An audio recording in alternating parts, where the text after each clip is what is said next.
Hello my friends, and welcome to the channel for another Escape From Tarkov video. In this one, I'll be diving into the level 3 traders and showcasing some of the builds that I would most recommend using once you've got yourself to around level 30. In this patch, Tarkov's traders have seen a lot of changes that are moving some of the best in slot items higher up the chain. But between what the traders do sell and what you can access using the flea market, you can still put together some pretty solid builds. I obviously won't be covering every setup you can make at this level, so I'll be focusing on what I think are the most reliable or cost-effective setups available from level 3 traders. As a bit of a disclaimer, I won't be going over the AUG rifles because I have a separate video planned for them, and I also won't be talking too much about the 7.62x51 rifles, since I'm not too sure just yet as to whether they will be really worth running without access to M80 ammo, after it was moved up to Peacekeeper level 4. That being said, if you are looking for recommendations for 7.62 rifles at this level, I would say your best bet is to do the barter trade at mechanic level 3 for the M1A SAS build, or just run a simple RFB with a scope. So with that out of the way, let's get started with a look at some AK builds that can be set up once you get to level 3 traders. While some attachments, most notably the Kiba Arms 308 muzzle adapter and some of the stocks are now moved up to level 4 traders, for the most part, you can still set up some pretty solid AK builds. In this current patch, I would say the modern AKs like the 74M, the AK103, and AK101 are now the best options until you get level 4 traders, since you can easily get some of their best parts at mechanic and skier level 3. For this build, I'll be using the AK74M as the baseline, and I'll show you how to modify the build to work on the AKM and the AK101. For a cheap way to start this build off, you can buy an AK74M or an AKMN with no attachments from mechanic level 3, and you'll just need to add a gas tube to these to get started. First, I'll swap out the muzzle device for the JMAC RRD 4C compensator, which is sold by mechanic level 3. This compensator has great recoil reduction, and it works on almost every single AK in the game, which makes it pretty useful. The only thing you'll need to change is if you're running this build on an AKM, and then you'll have to add the TT AKM muzzle adapter from skier level 1, and it'll fit right onto the AKM. For a suppressor, you are pretty limited on good options that aren't really expensive. For the 5.45 AKs, you can buy the reactor muzzle brake and then search the flea market for the hexagon waffle suppressor, which has amazing recoil stats but a pretty high price tag. On the AK101, you can add the CNC Warrior muzzle adapter, and then use almost all 5.56 attachments. For a simple setup, I recommend the KAC QDC flash hider and the NT4 suppressor, which can get you pretty good stats for only 30k rubles. Aside from these, I would just search the flea market for the PBS or hexagon suppressors for the AKs, and just use whichever is cheapest if you want to run quiet on other builds. After the muzzle device, next you want to swap the handguard over to the Zenit B10M handguard. Once you equip this handguard, you can also add the Zenit B33 dust cover, which only works with other Zenitco handguards and adds a pretty nice little recoil bonus. Then I add on the Zenit RK1 foregrip and an X400 flashlight onto the handguard. I also add the Tapco saw style pistol grip and the CSS charging handle onto these builds as well for some cheap ergonomics points. Next, on the modern AK74M and AK100 rifles, your best option for the stock is to swap out to the Zenit PT3 Classica stock, which mounts on a PT lock adapter, all sold by Skier. However, on the older AKs without folding stocks, until we hit max level traders, I honestly think it's best to just leave on the default stock and add the GP25 rubber butt pad. Honestly, you can also just use the GP25 recoil pad on the modern AKs as well to get pretty close to identical recoil stats, but you will have lower ergonomics. Finally, you'll just need a sight, and that's really up to preference, or what you can find after the most recent trader nerfs. To keep it simple, I usually like to use a Delta Point reflex sight, but something like the Elcan scope for $300 from Peacekeeper is also a pretty solid option. You can't quite min-max the AKs as hard as you used to be able to at level 3 traders, but the core of the build is still all here. It's just now leaning a bit more in favor of the 5.45 AKs because of their access to ammo and less amazing suppressors being available for 7.62 AKs right now.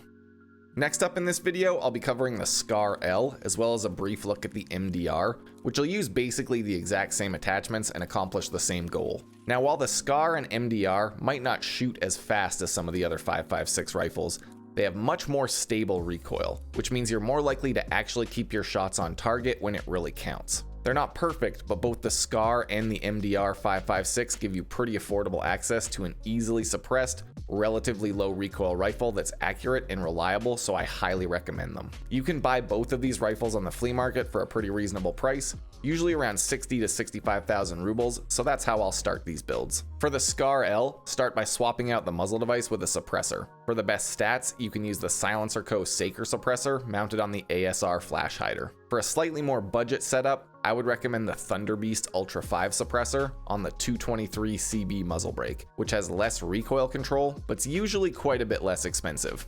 Next, you want to add the SCAR MREX rail system, which will then require one M-LOK rail to add a light or a laser. For this setup, I'm using an M-LOK AFG foregrip, which doesn't need a rail, and then an X400 flashlight as well. Then I swap the pistol grip over to the F1 skeleton pistol grip, and finally I'll just add a sight like the EOTech XPS hollow sight I have on this one as an example. If you want to set this up on an MDR instead, you're basically just going to use the exact same attachments, but you don't need to add the extra rail onto the handguard. All you need is a suppressor, a couple M-LOK rails, a foregrip, and a flashlight, and you're good to go. For the next section, I want to quickly cover an M4 build that you can set up at level 3 traders. But this one is a little bittersweet because some of the parts that I always used to make M4s with at level 3 mechanic and peacekeeper are now at level 4 traders. So this one is kind of a shadow of its former self. I don't think it's a bad build now necessarily, it's just definitely not as min-maxed as it could be in the past at the same trader level. First up, you want to swap out the gas block for the MK12 low profile gas block. Then you want to swap out the buffer tube on the stock for the new ATP buffer tube, both of which improve your base stats. After this, you want to add a suppressor, and I would stick to the same options you used on the SCAR, either the Saker suppressor for the maximum recoil control, or use the Thunderbeast combo if you want to go a little bit more budget. Next, as far as I can tell, the best M4 handguard you can get from traders for a good price is the Daniel Defense RIS-2 handguard, which has to be bought in 2 halves from Peacekeeper. There is this new tan handguard at Jaeger level 3 as well, which is kind of cool, but it costs over 30,000 rubles, which is kind of aggressive in my opinion. You don't need any rails on the Daniel Defense handguard, so next I add on the Magpul RVG foregrip and then an X400 flashlight. For the pistol grip, I think the F1 skeleton grip is the best option, and then for the stock, I'm actually going to recommend the Chris Defiance DS150 stock for this wipe, for one simple reason: the MOE rubber butt pad has been moved up to level 4. Finally, you just need to add a sight, which is kind of up to your preference, and then I would also add a pair of backup iron sights to increase your ergonomics a little bit more. Overall, this build is limited a little bit by handguards and stocks being moved up to level 4 traders, and it's quite expensive to upgrade the receiver on an M4 until level 4 traders. That being said, it's not in a really bad place, and it looks so good that I can't resist running these things. Before I move on to my SMG picks for level 3 traders, I think I want to give a slight honorable mention to the SVD, which can indeed be purchased from Proper or the flea market and modded out a little bit at level 3 traders. The SVD hasn't gotten any better, but with the recent ammo changes, I honestly think that 7.62x54R is going to be super useful in the near future as an accessible way to get high pen, high damage ammo. After getting an SVD, swap the handguard out for the SVD modernized handguard from Proper level 3. Then you add one M-LOK rail for a flashlight and an M-LOK AFG foregrip for the extra stats. Next, I get the SAG low side mount for the SVD. And just to give you a pretty affordable option for a scope, I'm adding the Elcan 1-4 scope, which is only about $300 from Peacekeeper. If you want to be really cheap, you can also just add the PSO 4x scope, but then you don't really have any way to get a 1x mode on your sight, so that one's up to you. Next, you can add the Tapco SAW pistol grip or the Tango Down battle grip to replace the pistol grip for a bit of an ergonomics bonus. Finally, you can also change out the stock on the SVD using the Lynx Arms buffer tube adapter. After adding this, I would get the ATP buffer tube and then add the Chris DS150 stock as well. For one last finishing touch, you can suppress this beast using the Rotor 43 muzzle adapter. However, you will absolutely murder your ergonomic stat by doing this, so that choice is up to you. You will be stuck with 10 round mags unless you can find or are willing to buy some 20 rounders on the market, but I feel like this build honestly could do some work on Woods or Lighthouse, and you could find boxes of good ammo out in the raid, which I think is going to be pretty useful. Now that I've covered most of the rifle builds I would recommend, I have 2 really simple but extremely effective little SMG builds for you. First, we have the brand new SR2M, a compact little bullet hose that uses the 9x21 ammo that was previously only used by the shrimp pistol. I see a lot of people calling this thing the Russian MP7, and that's kind of accurate, but the damage of the 9x21 bullets is a lot higher than the MP7 ammo, with the trade-off being lower armor pen and less muzzle velocity. For ammo options at level 3 traders, you can run the SR2 with 9x21 PS ammo, which has a pretty good balance of damage and armor pen, or you can be a dirty little leg metal loving bastard like myself and load up with the PE-GZH ammo, which does 80 damage and has extra chance to cause bleeding. Either way, this SMG kinda shreds, and it's incredibly easy to build.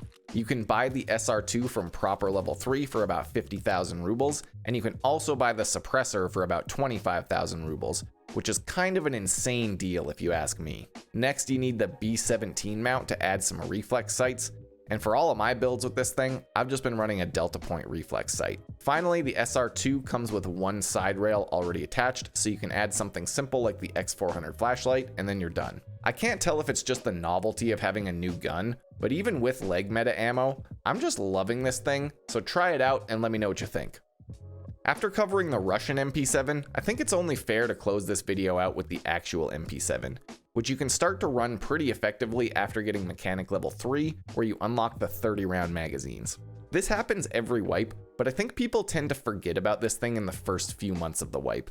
If you check the flea market, both versions of the MP7 are stupidly cheap, sometimes less than 30,000 rubles.